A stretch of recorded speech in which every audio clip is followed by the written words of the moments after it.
자, 오늘 우리에게 주시는 하나님의 말씀을 하루를 시작합니다. 에스겔서 20장 33절에서 49절 말씀인데요. 우리 기도 제목으로 하루를 시작하겠습니다. 한번 따라 하십니다. 하나님의 분노를 기쁨으로 바꾸는 성도가 되게 하소서. 아멘. 하나님은 우리를 사랑하시지만 죄가 반복될 때는 분노하십니다. 하나님은 단순히 우리를 꾸짖는 것이 아니라 우리의 죄를 제거하고 새롭게 회복시키려는 계획을 갖고 계십니다. 오늘 본문을 통해서 우리는 하나님의 분노가 어떻게 우리의 삶을 새롭게 하고 하나님께서 기뻐하시는 성도로 바꾸시는지를 배우고자 합니다. 우리가 자녀를 향하여서도 좋은 말로 이렇게 해서 들으면 좋은데 도저히 바뀔 수 없는 나쁜 습관, 태도를 갖고 있으면 분노를 일으킬 수밖에 없죠. 그리고 그 분노는 그 아이의 잘못을 지적하는 것이 아니라 바뀌기를 원하는 그 사랑의 마음이 있는 것처럼 하나님의 분노는 단순히 책망하고 심판하시는 것이 아니라 하나님의 백성을 새롭게 하고 변화시켜서 하나님의 기쁨이 되는 복된 존재가 되게 하시려는 것입니다. 그러므로 우리는 오늘 하나님의 분노를 기쁨으로 바꿀 수 있는 성도의 삶을 살 수 있기를 바랍니다. 그러기 위해서 우리에게 주신 영적 교훈들을 나누기를 원하는데요. 첫 번째로 우리가 하나님이 심판하실 수밖에 없는 더러운 상태인 것을 인정해야 합니다. 우리는 하나님이 심판하실 수밖에 없는 더러운 존재다. 그런 상태에 있다라고 인정하는 것이 중요합니다. 에스겔 선지자 당시에 이스라엘은 어떤 상태였습니까? 우상 숭배와 반복된 죄로 인해서 포로로 잡혀가 힘든 노예 생활을 하고 있었지요. 하나님은 그들이 회개하지 않은 죄를 단호히 심판하신 것입니다. 그러므로 우리가 하나님의 심판을 받지 않으려면 속히 우리의 죄를 고백하고 인정해야 합니다. 회피하거나 부정하는 죄를 갖고 있으면 결코 하나님의 심판을 면할 수 없다라는 것입니다. 33절에 보면 이렇게 기록되어 있죠. 능한 손과 편팔로 분노를 쏟아 너희를 여러 나라에서 나오게 하며 너희의 흩어진 여러 지방에서 모아내고 라고 말씀하고 있습니다. 하나님의 분노가 하나님의 능한 손과 편팔로 이루어졌다. 하나님의 능한 손과 편팔은 하나님의 권능과 권세를 상징합니다. 하나님은 인간의 죄악과 불순종을 단순히 묵과하지 않으시고 공의로 심판하시는데 여러 나라에 흩어져서 숨어 있다고 해도 하나님이 심판하시려고 작정하시면 다 끌어다가 심판하신다라는 거예요. 그러니까 하나님의 심판을 우습게 여기면 안 됩니다. 하나님의 심판이 임하지 않을 때 우리는 우리의 죄를 인정하고 하나님 앞에 나아가는 것이 가장 지혜로운 자세라고 생각을 합니다. 그렇습니다. 우리는 스스로 깨끗하다고 생각하지만 우리 안에 있는 죄의 본성을 직시하게 될 때 하나님 앞에서 우리 상태가 얼마나 더러운지 인정할 수밖에 없어요. 드러나지 않은 것이 전부가 아니지 않습니까? 그리고 특별히 우리가 회개하면서 거룩하게 살려고 하는 성도의 삶을 살 때는 죄가 이렇게 많은지 몰랐습니다 라고 고백을 하지 않습니까? 오히려 죄를 짓고도 그 죄가 없다라고 착각하는 사람들은 죄가 없는 것처럼 살아가지만 죄를 인정하는 사람들은 죄가 얼마나 많은지, 숨겨진 죄, 내가 합리화하는 죄, 정당화하는 죄, 그렇죠? 다른 사람과 비교해서 이건 죄가 아니야라고 생각하는 죄들이 얼마나 많은지 모릅니다. 하나님은 단순히 우리의 죄를 끄집기 위해서 심판하지 않으시고 회복과 변화를 위한 준비의 과정으로 심판하신다는 것을 기억하면 좋겠습니다. 마치 의사가 환자의 심각한 병을 진단하고 이것은 수술하지 않으면 안 되겠구나 라는 결단을 하는 것과 같아요. 그 수술의 과정이 고통스럽지만 그 수술을 통해서 회복될 미래를 바라보는 것이지요. 우리는 하나님의 심판을 마냥 두려워할 것이 아니고 자신의 죄 상태를 솔직하게 인정하고 치유받는 기회로 삼아야 될 줄 믿습니다. 두 번째로 하나님의 분노를 기쁨으로 바꾸는 성도의 삶은 하나님의 양으로 다시 돌아가 우리 안에 더러운 불순물을 제거해야 합니다. 하나님의 양으로서 들어가야 돼요. 뿔난 반역하는 염소의 삶을 살았다는 걸 인정하고 하나님께 순종하는 양으로 돌아가고 또 그동안 우리 몸에 붙었던 더러운 불순물들을 제거하는 그 과정을 겪어야 된다라는 겁니다. 하나님은 목자처럼 더러워진 양들을 깨끗하게 하시고 불순물을 제거하십니다. 그래서 37절에 그렇게 표현하고 있는 거죠. 37절에 보면 같이 있습니다. 시작. 내가 너희를 막대기 아래로 지나가게 하며 언약의 줄로 매려니와. 여기서 막대기는 목자의 막대기죠. 목자가 자기 양을 구별을 할 때 막대기를 들고는 그 막대기 밑으로 들어가게 하는 그 양은 자기 양이에요. 그 막대기를 이렇게 툭툭툭툭 너는 내 양이야 라고 선택하시면서 구별해 주시는 그 모습을 보여주고 있는 것이죠. 비록 더러워진 양이지만 하나님은 자기의 양을 자기 막대 아래로 지나가게 하심으로 끝까지 책임져 주시는 그 모습을 보여주고 있는 것이죠. 그리고 언약을 통해서 거룩한 하나님의 백성이 되시는 그 과정을 하나님께서 밟으시는 것입니다.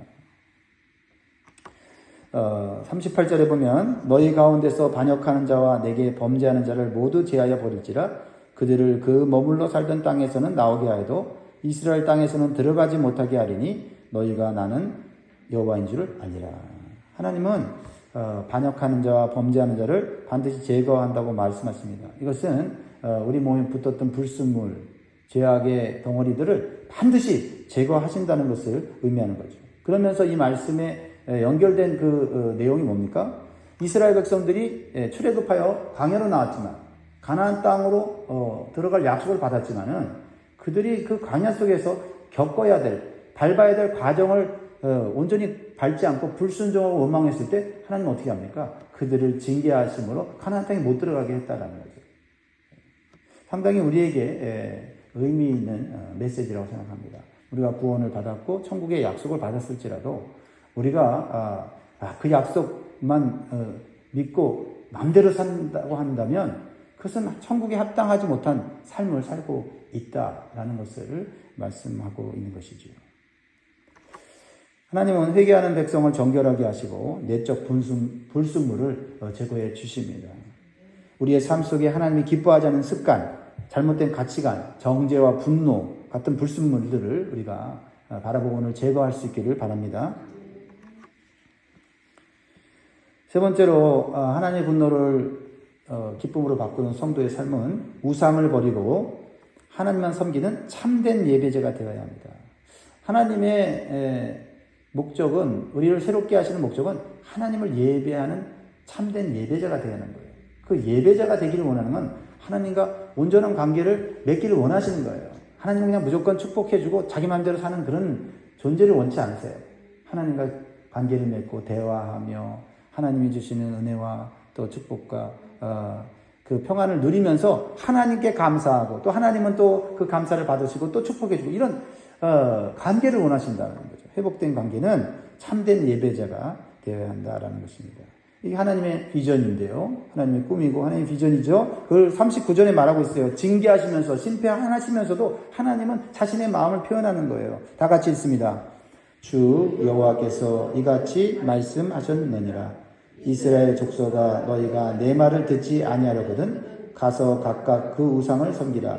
그렇게 하려거든 이후에 다시는 너희 예물과 너희 우상들로 내 거룩한 이름을 더럽히지 말지니라. 이 하나님 하신 말씀이 이게 어떻게 보면은 거꾸로 말씀하는 거예요. 너희 우상 섬기고 싶어? 우상 마음대로 섬겨. 이렇게 얘기하시는 거예요. 근데 속마음은 뭐예요? 너 우상 섬기면 나하고 관계 완전 끊어지고 이제 너하고는 상관없어 하는 하나님의 안타까운 마음을 갖고 말씀하시는 거죠. 하나님은 하나님의 백성들이 선택을 통해서 자신의 삶의 결과를 경험하며 깨닫기를 원하세요. 그래서 너희들이 한번 우상을 섬겨보고 우상을 따라 한번 살아봐라. 그 네 인생의 결과가 어떨지. 하나님 비참하게 될 거를 알고 계셔요. 근데 말해도 안 되면 한번 그렇게 해보라는 거예요.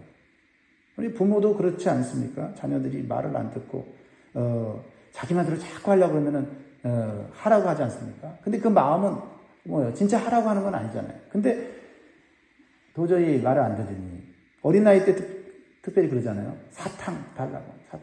얼마나 사탕을 사모합니까? 여러 번 막 말을 하고 막 바닥에 누워서 뒹굴고 그러면 어떻게 해요? 사탕을 먹으라고 주죠. 그래서 네가 사탕 먹고 네가 나중에 이빨이 썩어서 얼마나 고생하는지를 한번 경험해보라고 얘기하지 않습니까? 부모의 마음은 상하지만 아이가 충치가 생기고 아파할 때 부모의 말을 이해하게 되는 것처럼 하나님도 우리의 선택을 존중하시지만 회복과 깨달음을 진정으로 원하신다라는 거죠. 따라서 하나님을 떠난 선택의 결과를 경험하기 전에 스스로 회개하고 하나님께 돌아온 결단이 필요합니다. 그래서 이 에스겔 20장 39절의 말씀을 하나님의 마음을 담아서 이렇게 요약할 수가 있어요. 너희가 원하면 자유롭게 우상을 섬기라. 하지만 그 결과는 너희가 감당해야 한다. 내 거룩함과 이름을 더럽히지 말고 마음으로 나에게 돌아오라. 나는 너희가 거룩하게 회복되기를 간절히 원한다. 이거를 빨리 깨닫는 성숙한 성도가 될 수 있기를 바랍니다. 그리고 하나님은 그런 과정을 통해서 결국은 하나님을 사랑하고 경외하는 참된 예배자를 만드시겠다는 거죠. 40절이 그 하나님의 비전의 결과인데요. 같이 읽습니다. 시작. 주 여호와의 말씀이니라. 이스라엘 온 족속이 그 땅에 있어서 내 거룩한 산 곧 이스라엘의 높은 산에서 다 나를 섬기리니 거기에서 내가 그들을 기쁘게 받을지라. 거기에서 너희 예물과 너희가 드리는 첫 열매와 너희 모든 성물을 요구하리라. 참 하나님, 우리 하나님 너무 좋으시지 않습니까? 네, 참으시고 인내하시다가 징계하시면서 그 징계의 목적은 망하게 하는 게 아니라 하나님께 결국 돌아와 하나님 앞에 예배하며 하나님 앞에 첫 예물을 드리고 또 하나님께 예물 드리면서 감사하면서 이 정말 사랑의 관계 속에 들어가기를 원하시는 이 하나님의 마음. 이 마음을 우리가 알고 예배드리면 좋겠습니다. 우리가 예배를 드리고 있지만 형식적인 예배가 아니라 마음과 삶으로 드리는 예배를 드릴 수 있기를 원합니다. 우리의 삶에서 하나님보다 우선시되는 우상이 있다면 우리는 반드시 그것을 제거하고 하나님만 섬기는 그런 모습을 우리가 가져야 될 줄 믿습니다. 우리가 이것을 삶에 좀 적용하자면 성공, 명예, 인간관계, 또 내가 좋아하는 어떤 즐거움 이런 것들이 하나님보다 더 사랑하고 있다면 그것이 우리의 우상들입니다. 그래서 우리는 철저하게 이 우상들을 제거하는 기도와 결단이 있어야 될 줄 믿습니다. 하나님의 분노를 기쁨으로 바꾸는 성도의 삶은요, 내 고집을 내려놓고 하나님의 인도하심에 우리 자신을 맡겨야 합니다. 사실 우리 고집 때문에 하나님의 인도하심을 못 볼 수가 있거든요. 내가 원하는 것 때문에 하나님의 계획을 우리가 막고 있을 때가 있거든요. 41절에 42절을 보면은 하나님은 흩어진 백성들을 모으고 여러 나라 앞에 하나님의 거룩함을 나타내시겠다고 말씀하십니다.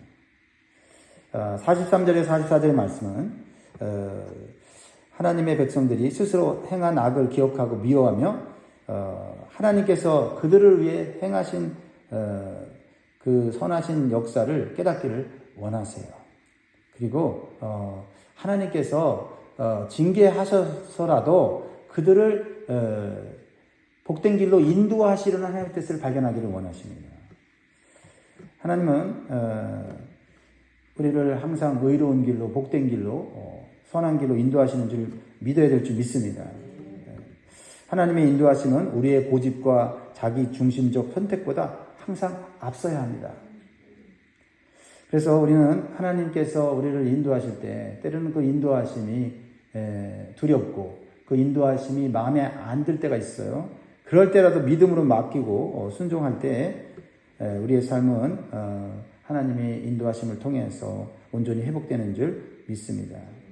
마치 배가 폭풍 속에서 항로를 잃었을 때 선장이 지시하는 방향으로 따라야 안전하게 항해할 수 있는 것처럼 우리도 하나님의 인도하심에 온전히 맡길 수 있어야 되겠습니다. 그럼 우리가 일상의 삶 속에서 어떠한 선택과 결정을 내리든지 하나님의 뜻을 구하며 자신보다 하나님을 신뢰하고 순종해야 될 줄 믿습니다.